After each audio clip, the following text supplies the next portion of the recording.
ಅಭಿಮಾನಿಗಳು ಯಾವತ್ತಿದ್ರೂ ಒಳ್ಳೆ ಚಿತ್ರನ ಹರಿಸ್ತಾರೆ.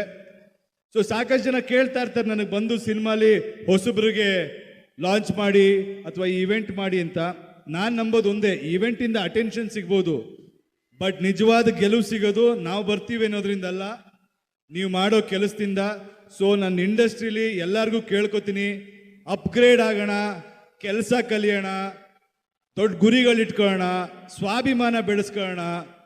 ಯಾರ ಮುಂದೇನು ನಾವು ಕಮ್ಮಿ ಅನ್ನೋ ಯೋಚನೆ ಇಟ್ಕೊಬೇಡಿ, ತಲೆ ತಗ್ಗಿಸ್ಬೇಡಿ. ಬೇಡೋದು ಬೇಡ, ಕಷ್ಟಪಟ್ಟು ಕೆಲಸ ಮಾಡೋಣ, ಬೇರೆಯವರೆಲ್ಲರೂ ನಮಗೆ ಗೌರವ ಕೊಡೋದು ದುಡಿಯೋಣ. ಧೈರ್ಯವಾಗಿ ಬನ್ನಿ. ಈಗ ಯಂಗ್ಸ್ಟರ್ಸ್ ಬರ್ತಾ ಇದ್ದಾರೆ, ಹೊಸ ಜನರೇಷನ್ ಹೀರೋಗಳು ಬರಬೇಕು. ನಾನು ಕೇಳೋದು ನಿಮ್ಗಳಿಗೆ, ಇಷ್ಟೊತ್ತಿಂದ ನನಗೋಸ್ಕರ ಕಾದಿದ್ದೀರಾ.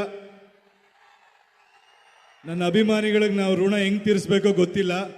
ಪ್ರತಿ ಕ್ಷಣ ನೀವು ಕಿರ್ಚೋ ಆ ಒಂದೊಂದು ಆ ಎನರ್ಜಿ ಅಥವಾ ನೀವು ನಿಮ್ಮ ವಾಯ್ಸ್ ದಣಿವು ತಗೊಂಡು ನಮ್ಮ ಹೆಸರು ಕಿರಿಸ್ತೀರಾ, ಅದು ನನಗೆ ದೊಡ್ಡಸ್ಗೆ ತಂದು ಕೊಡಲ್ಲ, ಜವಾಬ್ದಾರಿ ತಂದು ಕೊಡುತ್ತೆ. ಅದು ಯಾವತ್ತೂ ಕುಗ್ಗಂಗೆ ನಾನು ನಡ್ಕೊಳ್ಳಲ್ಲ, ಮೇಲೋಗೋ ಥರ ನಡ್ಕೋತೀನಿ. ನಿಮ್ಮ ಆಶೀರ್ವಾದ ಇರಲಿ. ಕೃಷ್ಣಪ್ಪ ಅವ್ರದ್ದು, ಕೃಷ್ಣಪ್ಪ ಸರ್ ಒಳಗೆ ಕೂತಿದ್ರು, ಹಿಂಗೆ ನನ್ನ ಒಳಗೆ ಕರ್ಕೊಂಡೋದ ತಕ್ಷಣ ಡೋರ್ ಓಪನ್ ಮಾಡಿ ಫೈಲ್ ತಗೊಂಡು ನೋಡ್ತಿದ್ರು. ನಾನು ನೋಡಿದ ತಕ್ಷಣ ಅವರೇ ನಮ್ಮ ಸೀರಿಯಲ್ ಅಲ್ಲಿ ಆಕ್ಟ್ ಮಾಡ್ತಿದ್ಯಲ್ಲಪ್ಪ, ಓ ಸೂಪರ್, ಒಳ್ಳೆ ಹುಡುಗ ಅಂದ್ರು. ಅವರು ಮುಂಗಾರು ಮನೆ ತೆಗ್ದಿರೋ ನಿರ್ಮಾಪಕರು, ಅವರು ಹೇಳ್ಬೋದಿತ್ತು ಯಾರಪ್ಪ ಅಂತ, ಬಟ್ ಅದನ್ನ ಗುರುತಿಸಿ ಹೇಳಿದ್ರು. ಗಂಗಣ್ಣ ಆಗ ಹೇಳಿದ್ರು, ಅಣ್ಣ ಈ ತರ ನಮ್ಮ ಸಿನಿಮಾಗೆ ಹೀರೋ ಮಾಡಬೇಕು ಅಂತಿದೀವಿ ಅಂತ. ಒಳ್ಳೇದಾಗ್ಲಿ ಮಾಡಪ್ಪ ಅಂದ್ಬಿಟ್ಟು ಅವ್ರ ಫೈಲ್ಗೆ ಹೋಗ್ಬಿಟ್ರು. ಅಷ್ಟೇ. ಆ ವ್ಯಕ್ತಿ ಅವತ್ತು ನಡ್ಕೊಂಡಿದ್ದ ರೀತಿಗೆ ಇವತ್ತವರೆಗೂ ನನಗೆ ಅವ್ರ ಮೇಲೆ ಗೌರವ ಇದೆ. ಅಂಡ್ ಆ ಸಂಸ್ಥೆ ಒಬ್ಬ ಹೊಸ ಕಲಾವಿದನಿಗೆ ಚಾನ್ಸ್ ಕೊಟ್ಟಿದ್ರಿಂದನೇ ಮುಂದೆ ಎಲ್ಲ ನನ್ನ ಜೀವನದಲ್ಲಿ ಏನೇನು ನಡೀತು ಅದು ನಡೆದಿದೆ. ಸೊ ಯಾವತ್ತೂ ನಾನು ನಿಮ್ಗೆ ಋಣಿಯಾಗಿರ್ತೀನಿ ಸರ್. ಗಂಗಣ್ಣ ನಿಮ್ಗೂ ಅಷ್ಟೇ. ಅದಾದ್ಮೇಲೆ ಜರ್ನಿ ಬೆಳೀತು, ನಿಮಗೆ ಗೊತ್ತು.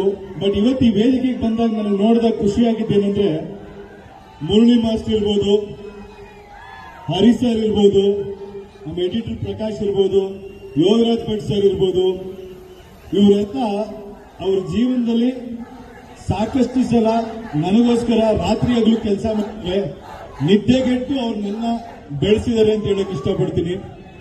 ಒಬ್ಬ ವ್ಯಕ್ತಿ ಯಾರು ತಾನಾಗೆ ಬೆಳೆದು ಬಿಡಲ್ಲ, ಅವ್ರ ಸುತ್ತಮುತ್ತ ಸಾಕಷ್ಟು ಜನ ಪಿಲ್ಲರ್ಗಳಾಗಿ ನಿಂತು ಅವರೆಲ್ಲರೂ ಬೆವರಿಸಿ ಒಬ್ಬನ ಮುಂದೆ ತಳ್ತಾರೆ.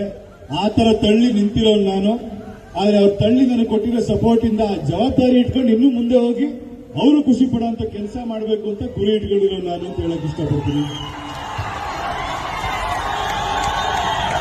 ಯಾಕಂದ್ರೆ ಇವತ್ತಿನ ದಿನದಲ್ಲಿ ನಾನು ನೋಡ್ತಾನೆ ಇರ್ತೀನಿ ಕನ್ನಡ ಸಿನಿಮಾ ಅಂದಾಗ ನನಗೆ ತುಂಬಾ ಬೇಜಾರಾಗೋದು ಏನ್ ಗೊತ್ತಾ, ಯಾಕೆ ಗೋಲ್ ಆಡೋದಕ್ಕಿಂತ ನಾನು ಒಂದ್ಸಲ ಹೇಳ್ಬಿಡ್ತೀನಿ ಕೇಳಿ. ಯಾವಾಗಲೂ ಕುತ್ಕೊಂಡು ನಾನು ಒಂದ್ಸಲ ಬೈತಾ ಇದ್ದೆ ಜನಕ್ಕೆ, ಕನ್ನಡ ಸಿನಿಮಾ ನೋಡಲ್ಲ, ನಮ್ಮ ಜನಗಳು ಬಂದು ಬೇರೆ ಭಾಷೆ ಸಿನಿಮಾಗಳನ್ನೇ ನೋಡ್ತಾರೆ, ಕನ್ನಡ ಸಿನಿಮಾ ನೋಡಲ್ಲ ಅಂತ ನಾನು ಯಾವುದೋ ಇಂಟರ್ವ್ಯೂ ಮಾತಾಡಿದ್ದೆ.